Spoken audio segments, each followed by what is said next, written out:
MLC Thimmaiah ಈ ವ್ಯಕ್ತಿ ಯಾರು ಅಂತ ಖಂಡಿತವಾಗ್ಲೂ ನಮ್ಮ ಸಮುದಾಯಕ್ಕೆ ಗೊತ್ತಿಲ್ಲ. ಇದೊಂದು ಪೇಮೆಂಟ್ ಗಿರಾಕಿ. ಬಹುಶಃ ಪೇಮೆಂಟ್ ಹೊಡೆದು MLC ಗೆ ಸ್ಥಾನವನ್ನ ಗಿಟ್ಟಿಸ್ಕೊಂಡಿದ್ದು ಇದು ನಾವು ಗೊತ್ತಿರುವಂತದ್ದೇ. ಪೇಮೆಂಟ್ ಹೊಡೆದು MLC ಗೆ ಸ್ಥಾನವನ್ನ ಗಿಟ್ಟಿಸ್ಕೊಂಡಿದ್ದು ಇದು ನಾವು ಗೊತ್ತಿರುವಂತದ್ದೇ. ಮುಂದಿನ ಚುನಾವಣೆಗಳಲ್ಲಿ ನಿಮ್ಮ ಕಣ್ಣಲ್ಲಿ ನೀರಲ್ಲ ರಕ್ತ ಹರಿಯುವಂತ ಕೆಲಸವನ್ನ ಮಾಡ್ತೀವಿ.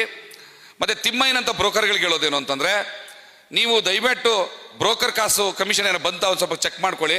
ಸಮುದಾಯದ ವಿರುದ್ಧ ಬಂದ್ರೆ ನಿಮಗೆ ಸರಿಯಾದ ಬುದ್ಧಿಯನ್ನ ಕಲಿಸಬೇಕಾಗ್ತದೆ. HC ಮಹದೇವಪ್ಪನೇ ಆಗಿರಲಿ ಅಥವಾ ಕುಲಕಂಟಕ ತಿಮ್ಮಯ್ಯನೇ ಆಗಿರಲಿ, ನಿಮಗೆ ಹೇಳೋದೇನು ಅಂತಂದ್ರೆ, ನೀವು ಕಾಂಗ್ರೆಸ್ ಮಕ್ಕಳೇ ಆಗಿದ್ರೆ, ನಮ್ಮ ಹೋರಾಟವನ್ನು ತಡೆಯುವಂತಹ ಶಕ್ತಿ ನಿಮಗಿದ್ರೆ ಇನ್ನ 100 ಕೇಸ್ ಹಾಕಿ ನಮ್ಮ ಹೋರಾಟವನ್ನು ತಡೆಯೋದಕ್ಕೆ ಶಕ್ತಿ ಇದ್ರೆ ತಡೆದು ತೋರಿಸಿ ನಿಮಗೆ. ಆಗ ನೀವು ನಿಜವಾದ ಕಾಂಗ್ರೆಸ್ಸಿನ ಮಕ್ಕಳು ಅಂತ ಒಪ್ಕೋತೀರಿ. ಇಲ್ಲ ಅಂತಂದ್ರೆ ನೀವು ಕಾಂಗ್ರೆಸ್ ಮಕ್ಕಳು ಅಲ್ಲ, ಸಮುದಾಯದ ಮಕ್ಕಳು ಅಲ್ಲ. ಬಹುಶಃ ನೀವು ಮನುಷ್ಯ ರೂಪದಲ್ಲಿರುವಂತಹ ಯಾವುದೋ ಪಿಶಾಚಿಗಳಿರಬೇಕು ಅಂತ ನಾವು ಭಾವಿಸ್ತೀವಿ. ಪಿಶಾಚಿಗಳನ್ನ ಕಟ್ಟಾಕೋದಕ್ಕೆ ಮಾಯಾ ಮಂತ್ರ ಮಾಟಗಾರರು ಹೆಂಗ್ ಉಟ್ಕೋತಾರೆ, ಎಲ್ಲೆಲ್ಲಿದ್ದಾರೆ ಅಂತ ಹಿಡ್ಕೊಂಡ್ಬಂದು ನಿಮ್ಮನ್ನು ಕಟ್ಟಾಕ್ಸುವಂತ ಕೆಲಸವನ್ನ ಮಾಡ್ತೀವಿ. ಮುಂದಿನ ಚುನಾವಣೆಗಳಲ್ಲಿ ನಿಮ್ಮ ಕಣ್ಣಲ್ಲಿ ನೀರಲ್ಲ ರಕ್ತ ಹರಿಯುವಂತ ಕೆಲಸವನ್ನ ಮಾಡ್ತೀವಿ.